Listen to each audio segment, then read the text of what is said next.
Part 13 of Dragon Ball Z Legacy of Budokai 2, Legacy of Goku 2. Last time, we made it to the old time machine. This time, we're going to continue on through the forest. I think this is where we gotta go. I haven't played this game in like 2-3 months, so we'll see what happens. In between episodes, I did grind a little bit, just a little bit. I grinded a little bit just to get some levels up. See, I never know which way to go. Alright, I want to go back. I feel like going up is the right way. Alright, we're getting game. Come on, Gohan. You're better than this. Yeah, last time we did some stuff. This time we're going to try to find Cell. Oh, I think this is the way you want to go. Also, can we just talk? Alright, a couple things. In the time since I've played... Can I actually scan you? In the time since I've played this game last, I finished Dragon Ball Super for the second time. And I started watching Dragon Ball Daima. I didn't finish that show because that show sucks. Dragon Ball, though, I went back to watch that for the second time. That show is charming as crap. Holy mackerel. The fact that this enemy, the Destroyer, is like... I knew it from the Red Ribbon Army. The Scouter information says it's from the Red Ribbon Army. But the fact that it's from the Red Ribbon Army... and you see it in Dragon Ball, and it's not like a particularly important character. Like it's kind of like a little boss fight type enemy that Goku, Bulma, and Krillin have to survive when they go to the underwater cavern looking for Dragon Ball.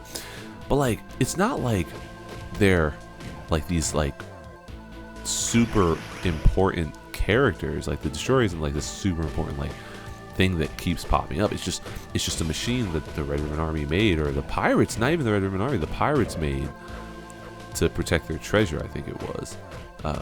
And the fact they're in this game is so cool. It's so cool this game kind of pays homage to that, because it's not a Dragon Ball Z thing. You don't see those destroyers in DBZ. You just don't. Like they're not really a thing. I don't think they're a thing. Oh, maybe I go this. Maybe this is the way. Watch me die. Watch me. Okay. Watch me work. WNBA. That's not even their slogan anymore, I bet. I don't even have cookies. I don't have cookies. Alright, so we're going to switch to Trunks because I'm going to die otherwise. I grinded to level 32 with Gohan, level 31 with the Trunks. And I thought that would be enough. Oh, maybe I could just do this. Oh, that could be good. Alright, we're going to switch it out. Yeah, I grinded up a little bit just to cover my bases, but it's not even... This game isn't even hard. It's just these enemies can just get you in a little combo and screw you over. Alright, let's just kill him. Don't punch me, my guy. I don't know you like that. Alright, I want to go... I feel like this is the way to go. Because you have the rocks telling you like this is like the next thing. But I want to go back and see what's down here, because I feel like there's something else good down here. Oh, but these moves.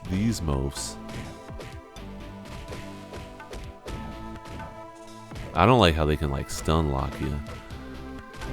But yeah, so I've been watching Dragon Ball, and that show. So one of the things I noticed, especially when I'm on Reddit, people often talk about how like, oh, what's like the hardest thing for Dragon Ball Z fans to do? Read, because a lot of the source material that explains a lot of what's happening in the show and like gives more context to things is the manga, and it's, you know, Akira Toriyama's like actual vision. Oh, it's this. Whose man's? Fish aren't biting much today. I left my new bait in my house in West City. How could I be so forgetful? Oh, we gotta get him his bait. Wait, do we have his bait? Oh, we don't have his bait. If this was Dragon Ball Z Legacy, or Dragon Ball Z Boo's Fury, you could just jump in the water and fish. That's how you fish in that game, I believe. I think that's right. Alright, we're gonna go back around, switch back to Gohan, because now my health is freaking gone. And I believe they should, alright, just freeze that move. Okay, let's not die. How about that? But you learn so much about Goku's character when you watch Dragon Ball. For example, In Dragon Ball, let me save up real quick. In Dragon Ball, when he meets when he meets Ader, the Android 8, there's this period where he's gonna kill whoever the general is in the Red Ribbon Army who is in that snowy village. Like, I forget whoever that guy is, whatever color or whatever he is. Not Commander Red, but the other one. He goes, and he's about to kill him. He's literally about to kill him. And Android 8's like, no, if you do that, you'll be as low as him. And you think about it. All of Dragon Ball Z, let me finish what I'm saying. All of Dragon Ball Z, you sit there and you're like, why doesn't Goku kill anybody? Why doesn't Goku kill anybody? It's like, okay, yeah, it's part of his nature. He doesn't do that. You realize one of his most formative experiences is an android who he befriends telling him, if you kill somebody when they're weakened, you're stooping as low as they are. You're as bad as they are. That's a definitive moment in his character that leads to everything that happens in Dragon Ball Z and Dragon Ball Super. Every time Goku spares someone and thinks that they can change, it harkens back to his original character. It's like, you know that? You recognize that? But at the end of the day, can I scan this thing? Oh no, it doesn't exist. At the end of the day, it's pretty amazing that happens and it carries throughout the series. That thing is disgusting. Yeah, I've never seen anything like it. It looks like whatever it is crawled off after it shed its skin. Oh, he's a little scientist. That might be what hatched out of the eggshell. This is so creepy too. The fact that Cell could revert. We're just gonna. This is it. This is all we did. We just fly back to Roshi's Island. For the last 4 years, I felt a terrible disturbance taking shape on the earth below. A great evil. But it wasn't the androids that I sense. There is another threat. Alright, androids. Wait, I skipped that too fast, my bad. He still hasn't fused yet? Like, come on now. Oh my god, Yamcha. It's so crazy how Yamcha was one of the strongest fighters. All because we didn't know any of these other mofos. Freaking Oolong, like there's a new. It's so funny because Oolong, he meets Oolong pretty early into the adventure. He meets Oolong like episode 6 or something, and he's just a side character for the rest of Dragon Ball, and then he shows up in Dragon Ball Z because he was part of the Dragon Ball crew. It's crazy. We're about to get a good fight. I also really like Child Krillin. Like, little kid Krillin's so funny. He's so adorable. He's kind of cocky. It's just a shame that it's a shame that all the human characters don't really get much play. Rather than, he said, telling you is pointless. You can just merge. We're gonna fuse. You're gonna get my memories. The thing that I don't understand. So, they get each other's memories. They're basically the same being as it is. Kami made the Dragon Balls. No, Kami. No. Kami made the Dragon Balls. He fuses with Piccolo. The Dragon Balls then turn to stone? Because it's not until Dende becomes the new Guardian that they make new Dragon Balls, right? I don't know. And now I love it because he's just talking to himself here. Piccolo's, you get 1 level for that. Super Namek form. Scatter shot. I am no longer Kami or Piccolo. I am the Namek who has long since forgotten his name. It's like, bro, you're Piccolo. Like, come on. I think it's so funny though, because he's like, I don't have a name. I don't have a name. But everyone's just gonna assign me an identity. And everyone's just gonna call me Piccolo. Alright, low-key I feel like I should train a little bit, but we'll go. Oh wait, this is where I wanna be anyway. Alright, so what do we got? Can I go here? Oh, level. You gotta grind anyway. That's so crazy. I should have known. Alright, well let's just go grind up a little bit. I might cut this out, but I want to talk a little bit about Dragon Ball some more. Oh god, oh god, oh god, oh god.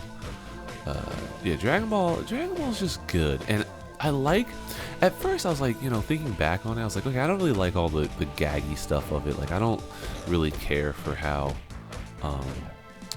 how silly some of it is. And then I stopped and realized that, like, so the thing about Dragon Ball that works so well is without the gags, if you don't have the gags, you lose a lot of the characterization of many of the characters. Like, not that you need the jokiness of it all, but you need the moments of levity to make the serious moments happen. For example, after the 22nd Tenkaichi Budokai, when Tien wins, Krillin gets killed, and you need the moment of like them going out to eat and Goku senses something's wrong for that moment to actually have any gravitas. Like, you need the human moments, the personable moments for the Z Fighters or for the Dragon Ball crew to happen for you to care at all about, you know, Krillin getting murked by Tambourine. It just, Dragon Ball really is a phenomenal show. Can I go in here? It appears there's nothing inside. Alright, watch me get, oh, wait. Let's go back. I am gonna save here, because if I don't save, oh, I'm locked in. That's crazy. Alright, so what we're gonna do here is, give me strength. Give me endurance. Oh no, I didn't mean to do that.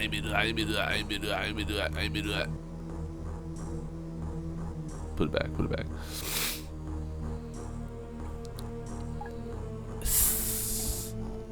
I like how it was a red text box because he's an enemy. Now that I've gotten all this vermin out of the way, you're next, Piccolo. What did you say? What's the matter? You seem afraid, Piccolo. No, far from it. Now tell me, how do you know my name? One might say that we're brothers. Ha! So I have to beat you.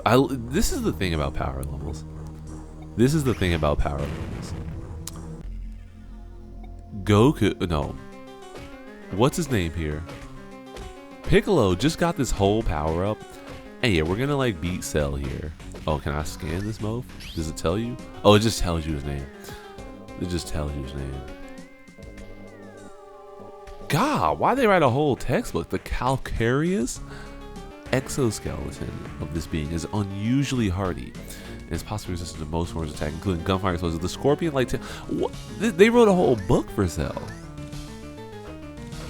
But yeah, you see, we get this whole power up, and then you realize that Piccolo's still hecka outclassed. I mean, we're doing damage here, and it's fine.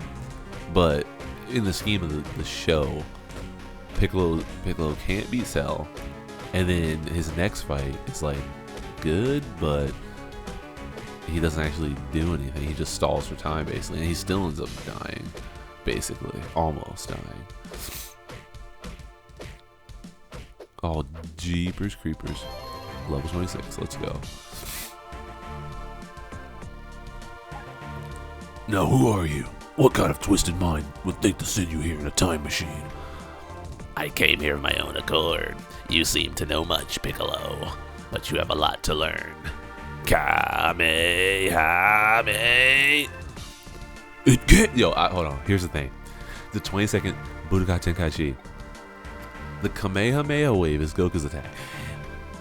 Tien Shinhan used the Kamehameha against Jackie Chun without any practicing. It's kind of silly because, okay, I get it. Piccolo made the freaking Makankansapo, the special beam cannon, and like we don't see anybody else use a special beam cannon except for like Gohan. I think he uses it against Cell Max, which is also kind of weird. This is some good music though. But clearly all these like energy waves and blasts, like the Gallic gun is not really any different than the Kamehameha. It's not really any different than the Masenko, realistically. It's like hand posture. Also, it kind of sucks that they don't really, like, Dr. Gero's a retcon of the Red Ribbon Army. Like, it makes sense why they would just kind of add in somebody else, but they fleshed out so many, or they introduced so many characters from the Red Ribbon Army that I'm kind of, in Dragon Ball, that I'm kind of miffed they didn't bother in actually introducing Dr. Gero. Like, they could have had a random scientist they introduced, and then that becomes a scientist. that creates Cell and the androids, but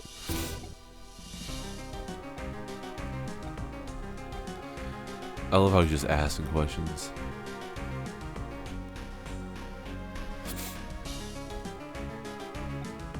That's crazy.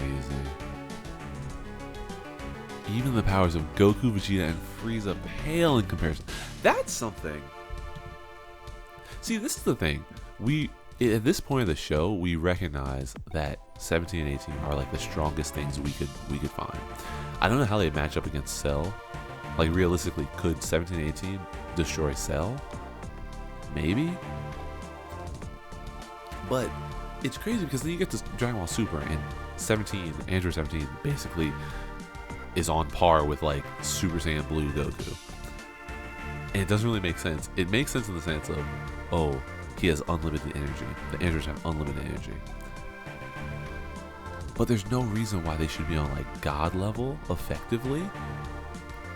Like, there's a world in which 17 and 18 are still stronger than most other characters, just because they have no need for energy. They can just run the clock out in a battle. Oh, he's gonna do it. He just grew his arm. Oh, I didn't even notice he didn't have an arm that whole time. You tricked me. I think Damian Clark voices Cell. Yeah, he does this Cell. Perfect Cell, or imperfect Cell, semi-perfect Cell, and perfect Cell. All three incredible voices. All three very differentiated voices. It's crazy. I love how Trunks is just making freaking racial remarks. Look at its skin. That Trunks really is just a racist. Holy crap! Don't shoot. This man isn't black. Or whatever the quote is. And he's making quotes about Cell's skin, so he must be the one who came out of the freaking exoskeleton. Wait, he didn't even use the Kamehameha. He just flies off. And Vegeta shows up. This is so good. That's the other thing. I like this saga the most because everyone's kind of doing their own thing, following their own leads. And they all kind of meet up at different points, and it's not till the Cell games where you actually get everybody back together. Hey, I got here as soon as I could. All three of my eyes. Yo, Chaozu, I hate Chaozu so much. There's a scene where he literally sees Krillin, and they're making fun of each other because they're short. Chaozu just dead face looks at Krillin and just goes, "Midget." I'm like, that's the 90s for you. We're not being PC out here. But Chaozu, I hate Chaozu. I get that he's like Tien's friend and he goes to bat for him. But it just bothers me that, oh, I can't even go that way anymore. It just bothers me that he would freaking help him cheat by freezing Goku. Oh, what's over here? There's gotta be some good. There gotta be some good. You know it. You know it too. You know it too. There's not? There's gotta be some over here. Well, that's kind of lame. Some over here though. There we go.